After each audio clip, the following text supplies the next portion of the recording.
véritable échelle. Pour les tout derniers kilomètres de sa campagne, Marine Le Pen prend un peu de hauteur. C'est haut, hein?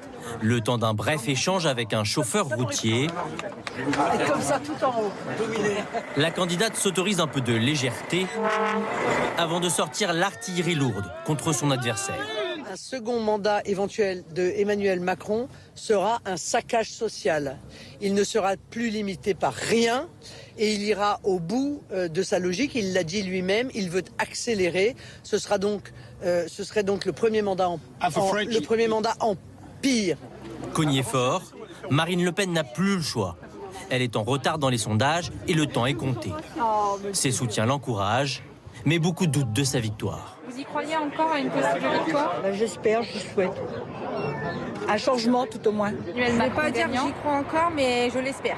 Moi, les sondages, j'y prête pas attention de toute façon. Je trouve qu'hier, elle a fait un super débat. Super, monsieur. Allez. Lui non plus ne retient pas ses coups. Cet après-midi, Emmanuel Macron était à Saint-Denis pour parler aux électeurs de Jean-Luc Mélenchon. Ici, au premier tour, le candidat de la France Insoumise a récolté plus de 60% des voix. Vous allez bien? Je ne sais pas si je vais voter pour vous, mais bonne chance.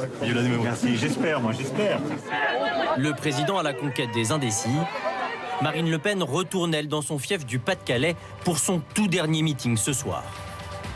J'en ai assez, comme vous, de cet irrespect permanent. Je serai quant à moi la présidente du respect des Français. Et je sais qu'ils attendent désespérément du respect. Demain, les deux candidats auront une ultime chance pour convaincre. Marine Le Pen restera dans les Hauts-de-France. Emmanuel Macron ira, lui, dans le Lot, parler à la France rurale. Quelques minutes avant de prononcer ce tout dernier discours de campagne, Marine Le Pen s'est exprimée au micro de Céla Bougriou. Elle s'est défendue d'être une candidate d'extrême droite. Écoutez-la. C'est manifestement une stratégie qui est une stratégie qui vise à essayer de créer une peur qui est évidemment totalement injustifiée. Donc moi je dis aux Français, allez voter. Allez voter pour vous défendre. Pour défendre vos enfants, pour défendre votre sécurité, pour défendre notre système de protection sociale, pour défendre nos entrepreneurs. Parce que ceux qui s'abstiennent vont contribuer, sinon, à une réélection d'Emmanuel Macron. Voilà. Quand le peuple vote, le peuple gagne. Une autre politique peut ramener de l'espoir, de la joie de vivre, de la paix,